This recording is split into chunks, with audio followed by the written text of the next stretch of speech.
Ce journal vous est offert par le FPI, Fonds de promotion de l'industrie, votre partenaire privilégié pour la réussite de vos projets.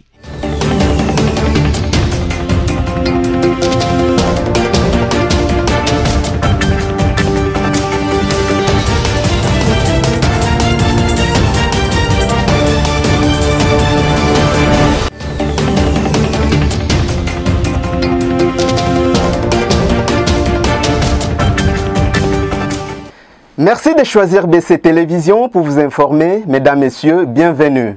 Au sommaire de ce journal, la ministre d'État en charge du genre, famille et enfants, Béatrice Lomea Atilité, a présenté ce mardi le pagne qui sera porté le 8 mars, Journée internationale de la femme. Et puis, ce ralentissement des travaux d'assainissement de la ville de Kinshasa, les Kinois se plaignent depuis le lancement de la campagne Kin Bopito. Kinshasa est devenu très sale.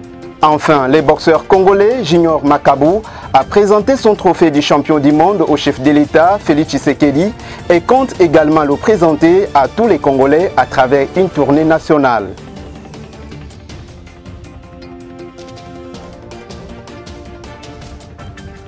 Une fois encore, bienvenue. La ministre d'État, ministre du Genre, Famille et Enfants, Béatrice Lomea Atilité, a présenté ce mercredi le pagne qui sera porté le 8 mars, Journée internationale de la femme. La patronne du genre a fait savoir que l'objectif du port de ce pagne est de relayer le message de la sensibilisation sur les droits des femmes. Suivez. Nous avons dit que ce thème arrive à propos parce que cette fois-ci, la 64e session de la Commission de la femme va plancher sur l'évaluation de la mise en œuvre de la déclaration de Beijing et de son programme d'action. Cela signifie tout simplement qu'après 25 ans, le moment est venu pour que les nations s'arrêtent, pour que nous puissions effectivement dire qu'est-ce que nous avons fourni comme effort pour assurer l'égalité entre hommes et femmes dans les domaines que nous considérons comme cruciaux pour le développement de nos nations respectives.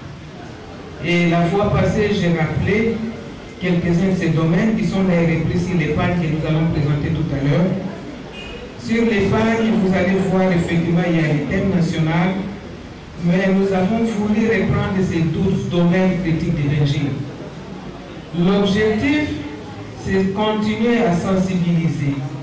L'objectif, c'est que les pagnes soient les vecteurs de ces messages. Parce que c'est vrai, la célébration du 8, la journée peut passer, mais juste après, nous tombons dans les oubliettes. Mais lorsqu'il y a les pagnes qui est porté, vous passez, que ce soit nous les concernés, les femmes, ça nous rappelle, que ce soit les hommes, que ce soit les décideurs. Et les pagnes ont donc été conçus dans l'esprit d'être un support qui va relayer la sensibilisation que nous devons faire. Puisqu'au-delà de l'évaluation, nous allons dire que les défis sont devant nous. Aujourd'hui, c'est vrai, nous avons fourni des efforts à ce qui concerne l'éducation, la formation. Aujourd'hui, il y a la gratuité d'enseignement. Mais est-ce que nous faisons assez pour que la femme, les filles se retrouvent? Mais si déjà les filles étudient au niveau primaire, mais est-ce que ces filles poursuivent au niveau secondaire à l'université? Est-ce que nous gardons les filles à l'école? Mais quand les filles terminent, est-ce que nous sommes suffisamment associés ou l'État a fourni suffisamment d'efforts pour associer les femmes dans les instants de prise de décision? Ça raconte d'ailleurs un engagement de notre nation dans la Constitution, puisque lorsque vous allez à l'article 14, on nous dit que les pouvoirs publics doivent assurer l'égale représentativité des hommes et des femmes. Bientôt, il sera produit en République démocratique du Congo les vins made in Congo, mais aussi des boissons gazeuses et la transformation des produits agroalimentaires. C'est la nouvelle que les hommes d'affaires portugais ont annoncée à l'issue de l'audience que le ministre de l'Industrie, Julien Paluku Kahonga, leur a accordée ce mardi. Suivez. Une autre très belle moisson réalisée par le ministre de l'Industrie, Julien Paluku Kahonga. Sous peu, un groupe d'investisseurs portugais va s'installer dans une zone économique spéciale de la RDC. La production des vins made in Congo, des boissons gazeuses et la transformation des produits agroalimentaires sont au rendez-vous. Très attirés par les allégements fiscaux et douaniers accordés désormais par le gouvernement congolais, ces hommes d'affaires portugais qui investissent en Angola depuis 20 ans se disent prêts à s'installer directement en RDC, pays qui regorge d'énormes potentialités.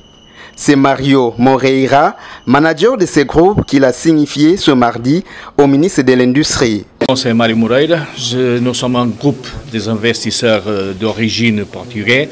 Nous sommes déjà aussi à Angola pendant plus de 20 ans.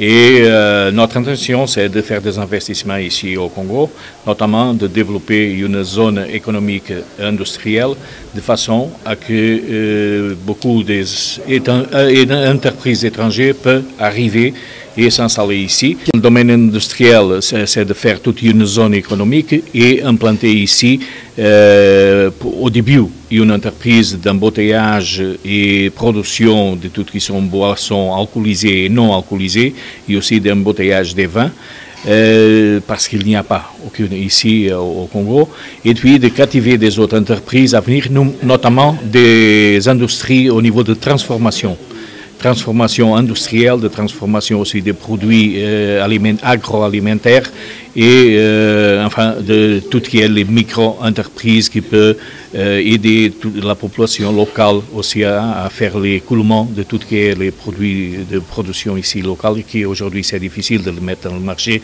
en bonnes conditions, par exemple au niveau des emballages. Soit on a toute une possibilité très large de développer des industries ici. Restons toujours dans ce ministère de l'Industrie. Sachez qu'en prévision de la deuxième édition du Forum économique RDC-Tunisie, qui aura lieu le 11 février à Kinshasa, l'ambassadeur tunisien à RDC a fait savoir au ministre de l'Industrie, Julien Paluku, que 25 investisseurs tunisiens y prendront part. Il a déclaré à l'issue de son tête-à-tête avec le patron de l'industrie. Suivez l'ambassadeur Bouzekri Emri. Monsieur le ministre, il est donc quelqu'un qui veut développer la coopération bilatérale donc, entre les deux pays.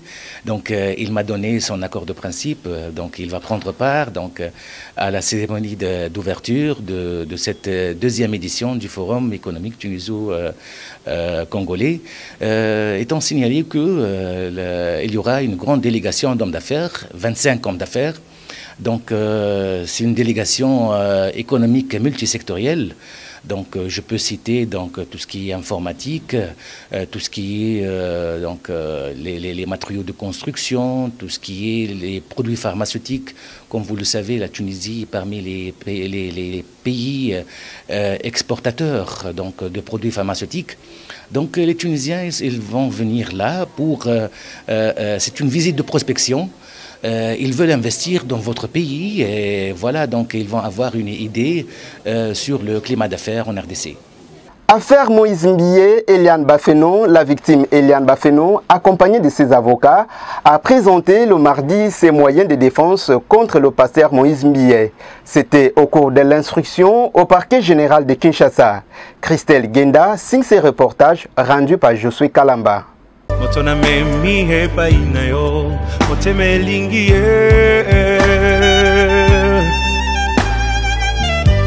na yebi azana ba faiblesse qui me fait mal au cœur. Eliane Bafeno a présenté au cours de l'instruction du mardi 4 février 2020 ses moyens de défense contre le pasteur Moïse Mbié, qu'elle accuse de viol, de menaces de mort et de l'avoir forcé à l'avortement. C'est ce qu'a dit son avocat Jimmy Ngalassi à l'issue de cette première journée d'instruction au parquet général de Kinshasa-Gombe. Jimmy Ngalassi rappelle par ailleurs qu'Eliane Bafeno n'est pas pour un quelconque arrangement à l'amiable au cas où la partie adverse le sollicitait. C'est depuis plusieurs semaines déjà que les réseaux sociaux congolais sont arrosés par des révélations et accusations d'Eliane Bafeno. Âgée de 20 ans, cette fidèle de l'église Cité Bethel du pasteur Moïse Mbié a multiplié des accusations à l'encontre du pasteur et chantre de Dieu. Elle affirme avoir eu une relation amoureuse avec Moïse Mbié au cours de laquelle celui-ci lui avait fait faire des avortements contre sa volonté. Parlons salubrité dans notre environnement. La campagne Kinbopito lancée par le gouverneur Jean-Tini Ngobila peine à porter ses fruits. La ville de Kinshasa devient de plus en plus sale. Les Kinois dénoncent cette léthargie au micro de Josué Kalamba. C'est depuis octobre 2019 dans la commune de Bandalungwa que le chef de l'État Félix Tshisekedi a lancé l'opération Kin Bopeto à l'initiative du gouverneur de la ville-province de Kinshasa, Jean Tiningue Bilambaka. Cette campagne, qui se veut un état d'esprit, vise à revêtir Kinshasa de sa plus belle robe. Il est vrai que depuis le lancement de la campagne, l'hôtel de ville a initié plusieurs activités d'assainissement dans toutes les 24 communes qui composent Kinshasa. Malheureusement, à ces jours, un net ralentissement est visible dans la capitale. On y trouve de montagnes d'immondices dissimulées ça et là, de caniveaux bouchés, mal curés ou partiellement curés, des eaux stagnantes à plusieurs endroits, un état d'insalubrité qui est cause de plusieurs maladies et épidémies. Est-ce un problème d'homme, de volonté ou de matériel? Autant de questions qui traversent et hantent les esprits de Kinois qui pensaient qu'avec cette campagne, la ville de Kinshasa brillerait de mille éclats au cœur de l'Afrique. Bouclons ce journal en sport où les boxeurs congolais Junior Makabu, champion du monde de la WBC, catégorie lourd léger, a présenté son trophée au chef de l'État Félix Tshisekedi. Trophée qu'il compte également présenter à toute la nation à travers une tournée nationale. Sami Bosongo nous en dit plus.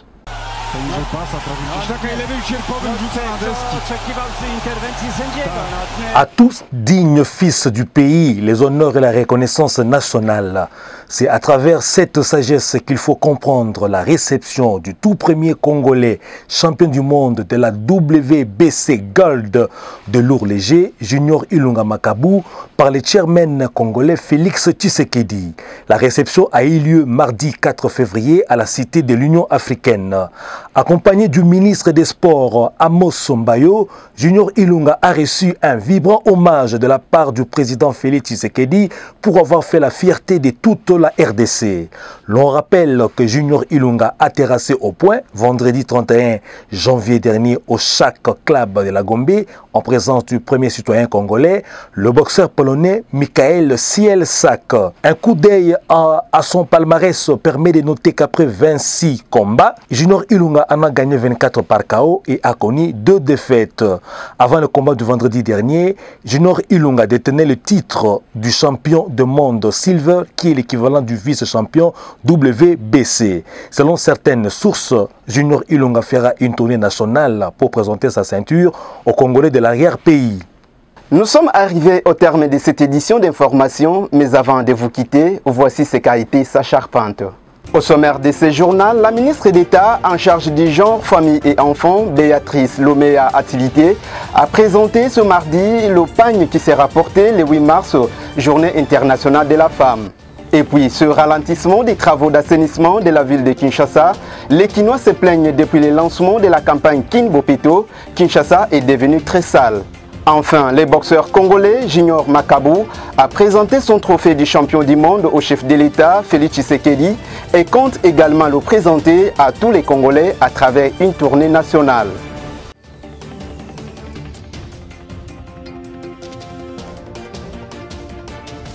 Ainsi s'achève complètement cette session d'information que votre serviteur Liévin Luzolo a eu le plaisir de vous présenter. Portez-vous bien et à très bientôt.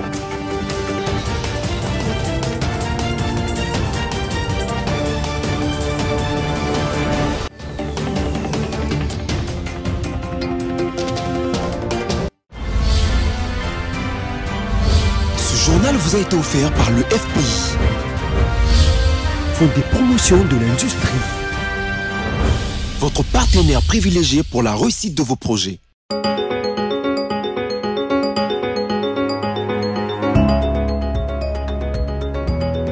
Bienvenue à la revue de presse de ce mercredi 5 février 2020 sur BSC TV. Commençons par congovirtuel.org qui titre GECAMIN et CNCS. Voici les vérités qu'on doit aux Congolais. Les ordonnances portant nomination à la GECAMIN et à la CNSS n'avaient pas été débattues en Conseil de ministres. 2. La procédure de leur publication au journal officiel n'est pas passée par le secrétariat du gouvernement. 3. Un ministre qui exécute ce genre de document est passible d'interpellation jusqu'à sa déchéance à l'Assemblée nationale. Les débats au sujet de la non-application des ordonnances du chef de l'État portant nomination des mandataires à la GECAMINE et à la CNSS continuent d'entretenir les frictions au sein de la coalition FCC-Cash, ces derniers étant accusés de bloquer les décisions du président de la République. Curieusement, ce débat est attisé par des instances politiciennes alors que le cabinet du chef de l'État s'était dans toutes les langues.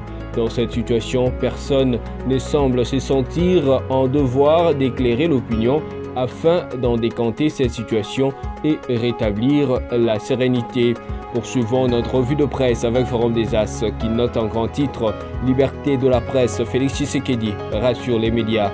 La liberté de la presse, Félix Tshisekedi en a fait son cheval de bataille. C'est du moins ce qu'a déclaré hier son porte-parole Kasongo Mwemba Yamba, dépêché pour le représenter à l'ouverture d'un colloque international sur la communication qui se tient au centre Theresianum à Kintambo. Placé sur le thème « Médias et citoyenneté responsable en Afrique pour la promotion du dialogue et du développement des communautés », ce colloque prévu du 4 au 6 février courant a connu la présence du nonce apostolique en RDC et du représentant du cardinal Fridolin Ambongo. Regroupant les délégués de plusieurs mouvements associatifs de la RDC et du continent africain, ces assises sont organisées avec le concours de l'association mondiale Net1, des co-leaders, du mouvement de Focolari et de la conférence épiscopale nationale du Congo Senko. Bouclons cette revue de presse avec le site de la radio Okapi qui écrit Ituri, 23 personnes tuées en 3 jours dans la chefferie des Babila Babombi. 23 personnes ont été tuées depuis dimanche 2 février à mardi 4 février par de présumés ADF dans 7 localités différentes du groupement Bangolais à 96 km de Mambasa Centre. Selon l'administrateur du territoire de Mambasa, Idriss Koma Kokodila, les corps des victimes mutilées ont été découverts après l'attaque de ces hommes armés. Ce nouveau massacre attribué aux présumés rebelles ougandais des ADF a eu lieu dans les villages des Mandumbi, de Makilidou, de Mbotole, de Musukusambwa, de Masenze, de Kambissa, de Salongo, dans la chefferie des Babila Baboma. Selon l'administrateur de Mambasa, les assaillants venus de la forêt de Mangina au nord Kivu se sont introduits simultanément dans ces entités. Ils tuent à coups de machette toute personne rencontrée sur le passage. Cette revue de presse est terminée. Merci et au revoir.